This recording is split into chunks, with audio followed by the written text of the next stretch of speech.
जैसा कि हम सत्संगी हैं और सत्संग हमेशा जाते ही रहते हैं।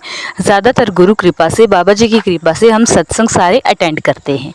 तो एक बार क्या हुआ कि हम एक सत्संग में आए, वहाँ पर बाबा जी भी आए हुए थे और उन्होंने प्रश्न उत्तर की बात की। जैसे ही हम भी वहीं पे बैठे हुए थे तो एक महिला ने खड़े होकर बाबा जी से प्रश्न किया कि बाबा जी एक बात बताओ, जब भी हमारे साथ कोई बुरा व्यवहार करता है, हमें परेशान करता है, हमें दुखी करने की कोशिश करता है, हमारे लिए बहुत अच्छी अच्छी वो चालें रचता है जिससे हम बहुत परेशान होते हैं, वो होता भी हमारे करीब का ही इंसान है, ज़्यादा दूर का नहीं होता, तो हम उससे चाहकर भी नुकसान नहीं पहुंचा सकते, लेकिन फिर भी बदला लेने की बात हमेशा हमारे दिल में बनी ही रहती है।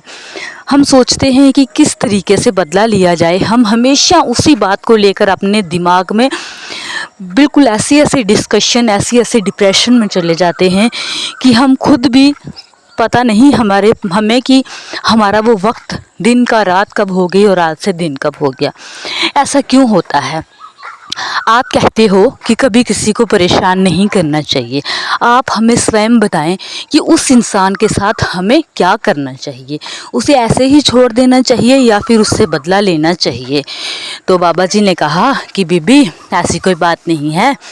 अगर आपको कोई बार बार परेशान कर रहा है, एक बार आपने उसे माफ़ कर दिया, दूसरी बार कर दिया, तीसरी बार कर दिया, आप उसे हमेशा माफ़ करते रहते हो, तो इसका अर्थ क्या है कि वो बिगड़ जाएगा, वो आपको और ज़्यादा नई नई चालें चलेगा, आपके लिए परेशान से परेशान काम करेगा, जिससे आप परेशान हो जाओगे। तो बाबा जी ने कहा कि आज मैं आपको एक गुरु नानक साहब जी की साखी सुनाता हूँ, जिसके माध्यम से आप स्वयं ही खुद ही ये निर्णय ले लेंगे कि जब आपको कोई परेशान करे तो आपको क्या करना चाहिए। कहते हैं कि एक बार गुरु नानक देव जी और उनके साथी भाई मर्दाना जी एक जंगल से यात्रा करते हुए जा रहे थे। उन्हें कहीं दूसरे नगर में जाना था। तो जैसे ही वो जंगल के रास्ते से गुजर रहे थे, पैदल थे, गुरु नानक जी शब्द कीर्तन कर रहे थे और मर्दाना जी रबाब बजाते जा रहे थे। इतने में क्या हुआ कि एक घुड़सवार आता है। घुड़सवार भाई मर्दाना की पीठ में बहुत ज़ोर से चाबुक मारकर आगे निकल जाता है और उससे कहता है कि एक उराही, अपने रास्ते पर चल। क्या तुझे दिखाई नहीं देता कि तुझे अपने रास्ते पर चलना नहीं आता? ये कहकर वो जो घुड़सवार था वो आगे की ओर निकल गया। जैसे ही उसने चाबुक मारा, भाई मर्दाना जी ज़मीन पर गिर पड़े। उनकी जो टोपी थी, जो उन्होंने पगड़ी पहन रखी थी, वो दूर गिर पड़ी। एक साइड उनकी जूती गिर गई और उनके हाथ से रबाब भी गिर पड़ी। उन्हें बहुत ज़्यादा गुस्सा आया, इतना गुस्सा आया कि वो लाल पीले हो गए। तभी गुरु नानक जी ने कहा कि भाई मर्दाने, क्या हुआ? देख के नहीं चल सकता, तुझे अपने रास्ते पर सावधानी से चलना चाहिए। तो मर्दाना ने कहा, गुरुजी आप भी तो क्या, देखकर भी आपको समझ नहीं आता कि मुझे इसने गिराया है, वो भी ज़बरदस्ती, और मुझे कहा है कि कुराही अपने रास्ते से हट के चल, तुम्हें दिखाई नहीं देता, लेकिन मैं तो अपने रास्ते पर था। उसकी इतनी अकड़ कि उसके पास घोड़ा है और उसने मुझे मार दिया, मैं तो उससे बदला लेकर रहूँगा। तो मर्दाना कहते हैं कि गुरुजी आज मुझ पर एक कृपा करो कि मैं जो भी बोलूँ वो सत्य हो जाए। तो गुरुजी ने कहा कि तू जो भी बोले वो सत्य हो जाए, मैं तो ऐसी कृपा कर दूँ, लेकिन बता पहले बोलेगा क्या? उसने कहा, मैं उसको बद्दुआ दूंगा, मैं उसकी ऐसी बद्दुआ दूंगा कि उसे मृत्यु के वक्त पानी भी नहीं मिलेगा, अभी से वो नष्ट हो जाएगा। तब उससे समझ आएगी कि बिना किसी गलती के, बिना किसी कारण के दूसरों को चोट नहीं पहुंचाई जाती। तो गुरु नानक जी ने कहा, नहीं मर्दाने, हमारा काम ये नहीं है, हमारा काम ये है कि जो जीव, जो आत्माएं उस परमार्थ के रास्ते से अलग हो गई हैं, बुरी तरफ निकल गई हैं, उनको भी अपने रास्ते पर लाना, ना कि दूसरों को बद्दुआ देकर उनके जीवन को कठिन करना। ठीक है, मैं तुम्हें ऐसा आशीर्वाद देता हूँ कि तुम जो बोलोगे वो सत्य हो जाएगा, लेकिन तुम उसमें यही बोलना कि जा मुसाफिर, रब तेरा भला करे। मर्दाने की गुस्से का ठिकाना ना रहा। मर्दाने ने कहा, गुरुजी क्या बात करते हो, मैं आपका साथी हूँ, फिर भी आप बोलते हो कि जा। मैं ऐसा बोलूँ कि जा भगवान तेरा भला करे, ऐसा कैसे बोल सकता हूँ? मैं नहीं बोल सकता, मैं तो इंसान हूँ, मैं कोई भगवान थोड़ी ना हूँ कि मैं उसको माफ़ कर दूँ, गलती तो उसकी है। गुरु नानक जी ने कहा, नहीं मर्दाने, तुझे ये बोलना ही पड़ेगा कि जा मुसाफिर, रब तेरा भला करे। तो मर्दाने को भी अपने गुरु जी की आज्ञा का पालन करना था। तो जैसे ही गुरु जी ने उस पर आशीर्वाद किया कि वो जो बोले वो सत्य हो जाए, ऐसे ही मर्दाने ने कहा कि मेरे गुरु जी कह रहे हैं इसलिए मैं बोल रहा हूँ कि जा मुसाफिर, रब तेरा भला करे। इतना कहते ही मुसाफिर आगे जाकर घोड़े समेत एक बहुत बड़ी चट्टान से टकराया, क्योंकि वो बहुत तेज जा रहा था। जैसे ही वो चट्टान से टकराया, घोड़ा उसका गिर गया और उसे कोई चोट नहीं आई। उसने उठकर घोड़े को उठाने की कोशिश की, लेकिन कोई फ़ायदा नहीं हुआ, क्योंकि घोड़ा तो मर चुका था, वो नहीं उठ सकता था। ऐसा करते ही वो बहुत परेशान हुआ। उसने अपनी पगड़ी संभाली और कहा, चलो भाई, अब तो पैदल ही चलना है। ऐसे ही उस मुसाफिर ने अपना रास्ता पैदल पकड़ा तो मर्दाने की खुशी का ठिकाना नहीं रहा। मर्दाने ने कहा, गुरुजी, अब तो मैं अपना बदला लेकर रहूँगा, क्योंकि अब तो ये भी पैदल और मैं भी पैदल। अब तो मैं इसको ऐसा मारूंगा, ऐसे इसके पेट में मुक्के मारूंगा अपने हाथ से कि इसका पेट ही अंदर से टूट जाएगा। तब जाकर इसको होश आएगी कि बिना गलती के किसी को मारना चाहिए या नहीं, किसी को बिना गलती के परेशान करना चाहिए या नहीं।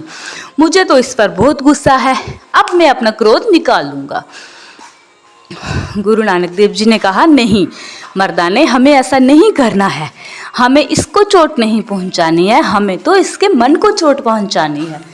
जब हम इसके मन को चोट पहुंचाएंगे तब तो इसको असल में समझ आएगा कि हम इससे करना क्या चाहिए, इससे दूसरों को परेशान करना चाहिए या नहीं करना चाहिए। गुरु नानक जी ने कहा कि मर्दाने, समय आ गया है, चलो अब हम इसके मन को चोट करते हैं, इसके मन पर ऐसी गहरी चोट पहुंचाते हैं कि इसे जीवन से सबक मिल जाए। चल उठा रबाब और बजाता चल, कीर्तन शब्द आए हैं। मैं तो शब्द बोलने लगा हूँ, मुझे शब्द आ गए हैं। तभी भाई मर्दाना ने अपनी रबाब उठाई और उसे बजाने लगे। तभी गुरु नानक जी ने कुछ ऐसे शब्द बोले जिनका अर्थ था कि ऐ मुसाफिर, तू दूसरों को कुमार्ग मत कह, कुगामी मत कह, बुरे रास्ते पर चलने वाला मत कह, क्योंकि तेरे कर्म भी बहुत बुरे हैं। तुमने कभी अपने कर्मों को देखा है कि वो कितने अच्छे हैं? क्यों तू बिना कारण लोगों को परेशान करता जाता है, लोग बिना कारण लोगों को दर्द देता जाता है, परेशान करता जाता है। ऐसा करने से कुछ नहीं होगा। तू तो उस परमात्मा का जीव है, उसकी ओर ध्यान दे, परमार्थ की ओर बढ़, अपने जीवन को सफल कर। तो गुरु नानक जी ऐसे शब्द बोल रहे थे जिनका अर्थ यही था।